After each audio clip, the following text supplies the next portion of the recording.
स्वागत है आपका। आप देख रहे हैं कहानी कुर्सी की में बात करेंगे संभल की, जहां की आग शांत नहीं हो पा रही है। लगातार इस पर सियासत भी हो रही है, तो संभल के बहाने अब बयानबाजी शुरू हो गई है और ऐसी भड़काऊ बयानबाजी की जा रही है जिससे किसी भी समाज को भड़काया जा सकता है। एक तरफ संभल में पुलिस की इन्वेस्टिगेशन लगातार जारी है, तो दूसरी तरफ संभल में समाजवादी पार्टी का डेलीगेशन जाना जाता है। समाजवादी पार्टी शुरुआत से, जब से संभल में दंगा भड़का, तभी से कह रही है कि सब कुछ पुलिस के कारण हुआ, ये सब कुछ यूपी सरकार के कारण हुआ, ये प्रायोजित था क्योंकि सरकार ध्यान हटाना चाहती थी नतीजों से, चुनाव आयोग के साथ जो साठगांठ थी, जो धांधली पुलिस प्रशासन के साथ मिलकर की, इसीलिए संभल में दंगा भड़काया गया और इसीलिए संभल जाने की जिद पर समाजवादी पार्टी का डेलीगेशन अड़ा हुआ था।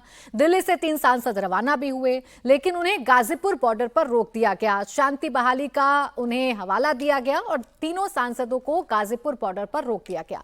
समाजवादी पार्टी लगातार कह रही है कि सरकार की मंशा खराब है, सरकार नफरत खोलना चाहती है और जानबूझकर अपने वोटों के लालच में दंगा भड़काने की कोशिश कर रही है। तो वहीं बीजेपी खुले तौर पर कह रही है कि संभल में जो कुछ हुआ वो समाजवादी पार्टी के कारण हुआ, समाजवादी पार्टी के गुंडों ने सब कुछ किया है। पहले सांसद ने माहौल को भड़काया और उसके बाद पत्थरबाज सड़क पर निकलकर पत्थरबाजी करने लगे, पुलिस को निशाना बनाया गया। एक तरफ इस पर पॉलिटिकल माइलेज लेने की कोशिश की जा रही है, तो दूसरी तरफ एक और इकोसिस्टम है जो इस पर काम कर रहा है और वो इकोसिस्टम है मौलानाओं का, जो खुलकर ये कह रहे हैं कि संभल पर बोलने वाले कभी ताजमहल पर जाकर अपना हक जताने की कोशिश करें, क्योंकि ताजमहल मुसलमानों से जुड़ी हुई इमारत नहीं है, क्योंकि ताजमहल से आपको पैसा आता है, इसलिए ताजमहल को छेड़खानी करने की कोशिश नहीं की जाएगी, लेकिन हमारी मस्जिदों को निशाना बनाया जाएगा, हमारी इबादत गाहों को निशाना बनाया जाएगा और चाहे सुप्रीम कोर्ट से भी फैसला क्यों ना आ जाए, हम ये फैसला मानने वाले नहीं है, पूरी ताकत के साथ लड़ेंगे, ऐसे बयान दिए जा रहे हैं। तो वहीं AIMIM ये कह रही है कि ये RSS और बीजेपी के गुंडे हैं जो इस तरीके की हरकतें इस देश में हो रही हैं। इन सब के बीच बयानबाजी जारी है। सवाल यही है कि संभल का सच क्या है, कौन क्या कह रहा है, ये आपको सुनवाते हैं, फिर इस पर विस्तार से चर्चा करेंगे। संभल में जो घटना घटित हुई, उस घटना के अगर मुख्य अपराधी के रूप में देखा जाए तो वह समाजवादी पार्टी है। उपचुनाव में समाजवादी पार्टी की जो करारी पराजय हुई है, जो उनको जख्म लगा है, वह जख्म वो भुला नहीं पा रहे हैं। मैं श्री अखिलेश यादव जी और उनकी पार्टी के जो बचे खुचे सांसद विधायक हैं, कहूँगा अपनी पार्टी संभालो और संभल का माहौल या उत्तर प्रदेश का माहौल ख़राब करने की कोशिश मत करो। और जिस प्रकार से संभल की घटना घटित हुई है वह कोई दंगे की जैसी स्थिति नहीं, वो समाजवादी पार्टी के सांसद और समाजवादी पार्टी के विधायकों के द्वारा जो वर्चस्व की जंग है कि मेरा वर्चस्व ज्यादा है कि तेरा वर्चस्व ज्यादा है, वह वर्चस्व की लड़ाई है जिसके कारण से संभल में ये घटना घटित हुई है।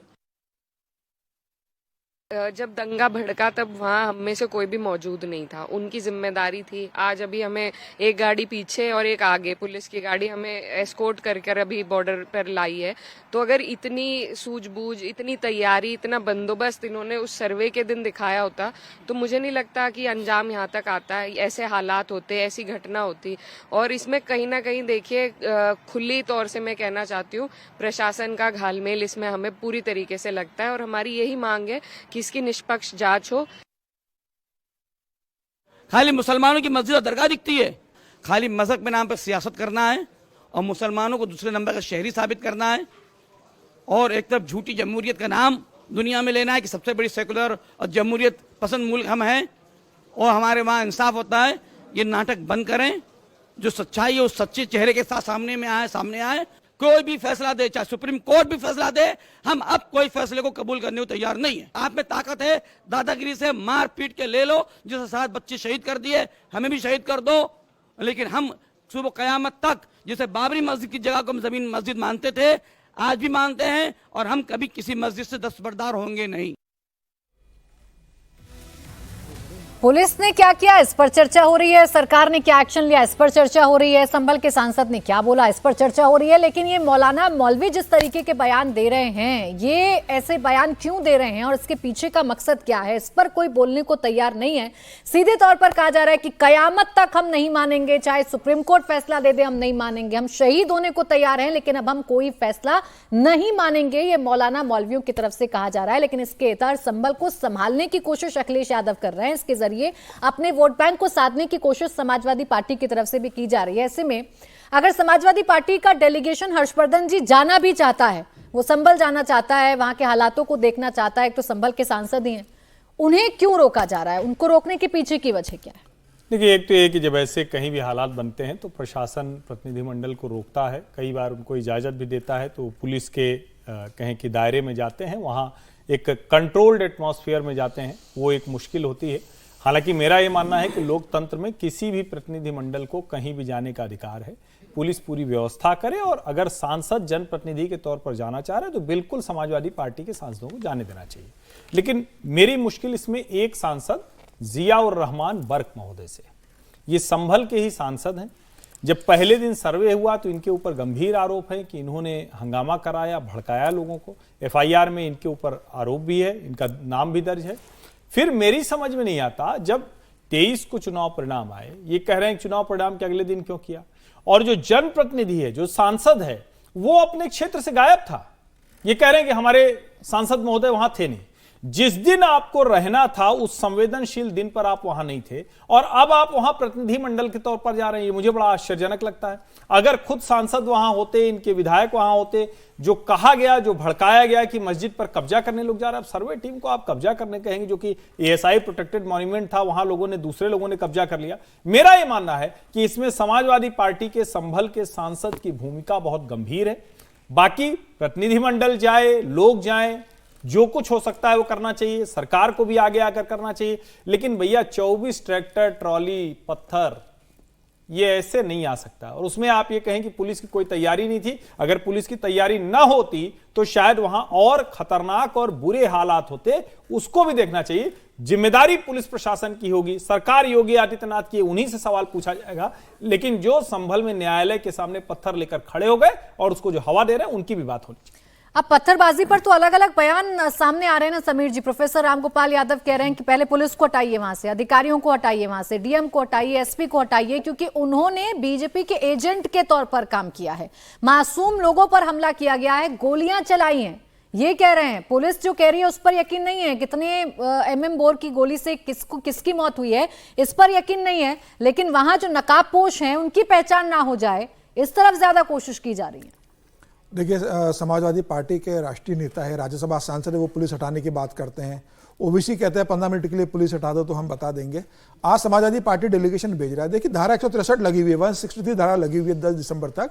प्रशासन ने जब वहाँ धारा 163 लगाई तो वो कैसे वहाँ आपको जाने की अनुमति देगा। और समाजवादी पार्टी को लगता है कि संभल में अगर डेलीगेशन भेजना था तो अखिलेश यादव बहराइच में भी अगर डेलीगेशन को भेज देते, जो बहराइच में हुआ था, जिस मिश्रा की इतनी नृशंस हत्या हुई थी, तो ये लगता है कि अखिलेश यादव उत्तर प्रदेश में जो हो रहा है, चाहे वो बहराइच में हो, चाहे संभल में हो, वो कानून व्यवस्था और वहाँ की व्यवस्था को देखने के लिए अपना डेलीगेशन भेजने को हमेशा तैयार रहते हैं। देखिए, संभल का जो मामला हुआ, जो शफीकुर रहमान बर्क वहाँ के सांसद है, इतने पत्थर इकट्ठे होना और जिस तरीके से वहाँ हिंसा हुई है, जिस तरीके से महिलाओं ने छतों से पत्थर पुलिस वालों पर फेंके हैं, कितने वीडियो वहाँ से सामने आ रहे हैं। सरकार ने कहा है, पुलिस ने कहा है कि पूरी जांच हो रही है और मामले की पूरी जो निष्पक्ष जांच करेंगे और जो अपराधियों ने गिरफ्तार किया जाएगा। मुझे लग रहा है कि एक सुनियोजित पहले षड्यंत्र था। इतने पत्थर घर के अंदर इकट्ठे होना, और जब वहां पर सर्वे के लिए टीम गई, ठीक है, वहां से कुछ ऐसा हुआ होगा कि उकसा हुआ होगा, कोई अफवाह फैली होगी, कोई ऐसी बात हुई होगी, तो उस पर क्या आप इतना पथराव करोगे कि लोग उसके अंदर मारे जाए, पुलिस को भागना पड़े, वहां से पुलिसकर्मी घायल हो जाए। आपको कोई शिकायत है, आप कोर्ट जा सकते हो, आप डीएम के पास जा सकते हो, आप धरना प्रदर्शन कर सकते हो।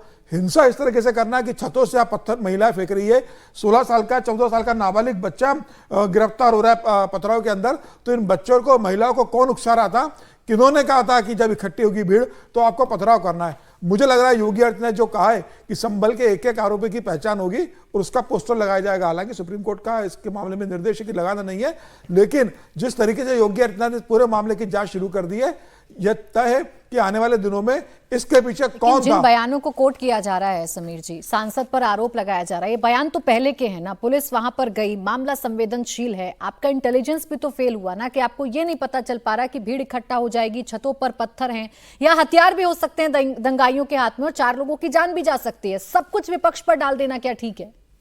नहीं, ठीक है, इसमें यह बात स्वीकार की जा सकती है कि पुलिस के पास इंटेलिजेंस इनपुट बराबर नहीं रहा होगा। जब सर्वे होने गया, इतनी बड़ी मस्जिद का सर्वे हो रहा है, माहौल खराब हो सकता है, लेकिन समय भी लगता है। लेकिन इतने कम समय में इतनी भीड़ इकट्ठा हो जाना और इतना बड़ा पथराव करना, कोई भी प्रशासन हो उसके लिए इतनी व्यवस्था करना बहुत आसान नहीं रहता। मुझे लग रहा है सिर्फ यह कह देना कि प्रशासन के पास व्यवस्था नहीं थी, इंटेलिजेंस इनपुट नहीं था। इस तरह के जब समाज के अराजक तत्व इकट्ठे हो जाते हैं तो कोई भी इंटेलिजेंस इनपुट काम में नहीं आता और कोई भी पुलिस काम नहीं कर पाती है। महिलाएं अगर पत्थर फेंकेंगी छत के ऊपर से तो नीचे जो पुलिस खड़ी है वो क्या करेगी? बच्चे अगर पथराव करेंगे तो पुलिस क्या करेगी? और पुलिस जब अगर कानून का पालन करने के लिए अगर उनको दौड़ाएगी, पीटेगी, तो कहा कि पुलिस बीजेपी की बन गई है, पुलिस गुंडा करने उतर आई है, पुलिस हमलावर हो गई है। मुझे लग रहा है ये भी देखना चाहिए कि पत्थरबाजी किसने शुरू की थी। पुलिस बचाव में तो अपने कार्रवाई करेगी।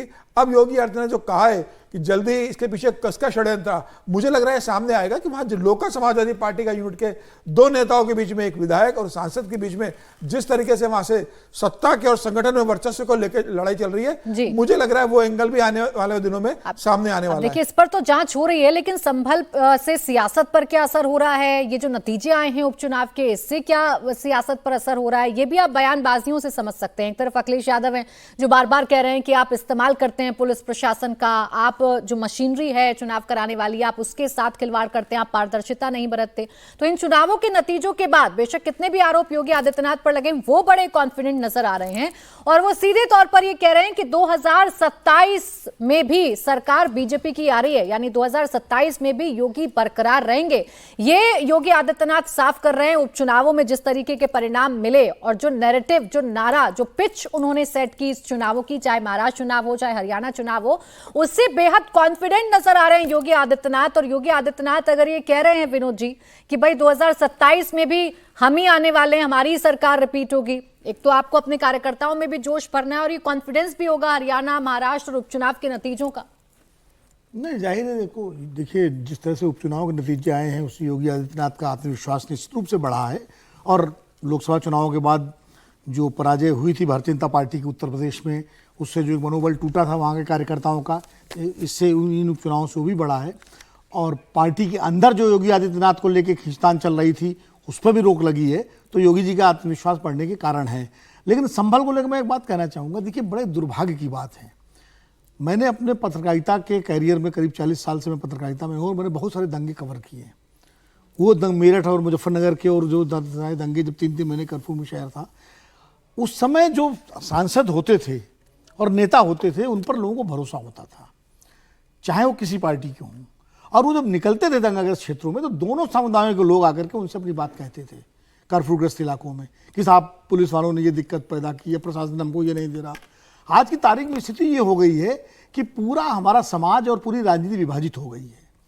अगर एक पार्टी के सांसद हैं तो एक पक्ष उन पर भरोसा जता रहा, दूसरा पक्ष उतना विश्वास जताएगा। दूसरी पार्टी के सांसद या विधायक हैं तो दूसरा पक्ष उन पर भरोसा नहीं जताएगा और एक जताएगा। ये जो स्थिति हो गई है ये बड़ी खराब स्थिति है। जनप्रतिनिधि का मतलब होता है कि चुनाव जीतने के बाद वो पूरे क्षेत्र का प्रतिनिधि होता है, चुनाव तक पार्टी का नेता होता है, चुनाव जीतने के बाद वो सांसद विधायक, ठीक है, हर सांसद विधायक को अपने चुनाव का वो जनाधार का ख्याल रखना पड़ता है, लेकिन ऐसी किसी भी गंभीर घटना पर उसकी एक भूमिका निष्पक्ष की और संतुलनकारी होनी चाहिए। और जैसे हर्षवर्धन जी कह रहे थे कि निश्चित रूप से जनप्रतिनिधि जब जाते हैं, क्योंकि पुलिस का रवैया क्या होता है, जब अशांति होती है, तनाव होता है, तो पुलिस आमतौर से लोगों को निकलने नहीं देती। कोई निकलेगा वो डंडा मारेगी, भगाएगी, तो लोग अपनी बात कह नहीं पाते हैं। वो बात किससे कहेंगे? या तो सिविल अधिकारियों से कहेंगे या जनप्रतिनिधियों से कहेंगे। तो अगर जनप्रतिनिधि जाते हैं तो अच्छी बात है, पुलिस प्रोटेक्शन में जाए, उसमें जाए, लेकिन फिर उनको निष्पक्ष होकर सारी चीज़ें देखनी पड़ेंगी। उनको कानून, संविधान और इनका ख्याल रखते हुए ये न सोच के कि ये हमारा वोट बैंक है तो इसकी बात कर लो, ये हमारा वोट बैंक नहीं है तो इसकी बात न सुनो, उनको इस बात का पूरा गारंटी देनी पड़ेगी। और अभी जो मौलाना साहब को सुन रहा था मैं, तो मुझे बड़ी तकलीफ है कि मौलाना साहब इस तरह की बात कर रहे हैं कि हम सुप्रीम कोर्ट को नहीं मानेंगे, हम इसको नहीं मानेंगे। वो करना क्या चाहते हैं भाई? अरे 5 लड़के जो मरे हैं गोली से, वो मौलाना साहब के तो नहीं थे, वो जिनके बच्चे मरे हैं चाहे जैसे मरे हों, उन परिवारों से पूछे ना कि इस स्थिति का क्या क्या भुगतना पड़ता है उनको। मैं तो वो वीडियो देख रहा था, वो कैसे माएँ रो रही हैं। अब वो पत्थर फेंक रहे थे, नहीं फेंक रहे थे, जो भी, लेकिन जो परिस्थिति के शिकार तो हुए ना वो। और एक आपने सवाल बहुत अच्छा उठाया, मैं आपकी तारीफ करूंगा, जो सवाल किसी ने नहीं उठाया, कि हम बार बार ये बात कह रहे हैं, चलिए इतनी बड़ी तैयारी थी, साजिश थी, ये था, तो इंटेलिजेंस फेलियर क्यों है? ये इंटेलिजेंस की जिम्मेदारी है, इसकी जिम्मेदारी तय होगी कि नहीं तय होगी? हर इलाके में, थाने में LIU के लोग होते हैं, सिविल पुलिस के लोग होते हैं, बीट कांस्टेबल होता है। अगर इतनी बड़ी तैयारी भी एक दिन में नहीं हो जाती होगी, अगर तैयारी हो रही थी, अगर वहां पत्थर ईंटें इकट्ठा किए जा रहे थे, अगर लोग, तो निश्चित रूप से पहले से तैयारी अगर हो रही थी, तो आपकी इंटेलिजेंस क्या कर रही थी? मतलब इसकी भी जिम्मेदारी तय होनी चाहिए साथ साथ कि प्रशासन की, और हमेशा पहले होता रहा है। अधिकारी आप जब तक नहीं, जो जिम्मेदार है उन पर जिम्मेदारी तय करेंगे, तो इस तरह घटनाएं, बहराइच क्या संभल हो गया, कल को कोई और शहर हो जाएगा। तो इसलिए योगी आदित्यनाथ की सरकार को न्यायिक आयोग उन्होंने मना दिया है, वो अपनी रिपोर्ट देगा, लेकिन कम से कम फौरी तौर पर उन अधिकारियों को चिन्हित करके जिनकी लापरवाही से इस तरह की घटना हुई है जी, कि लोग मरे हैं और अशांत हुआ है, उन पर भी कार्रवाई करनी चाहिए। बिल्कुल, नकाबपोशों की अगर आप पहचान कर रहे हैं तो उन अधिकारियों की भी पहचान करनी होगी जिनके फेलियर की वजह से, इंटेलिजेंस फेलियर की वजह से इतना दंगा भड़का, 5 लोगों की जान चली गई और अभी भी संभल सुलग रहा है।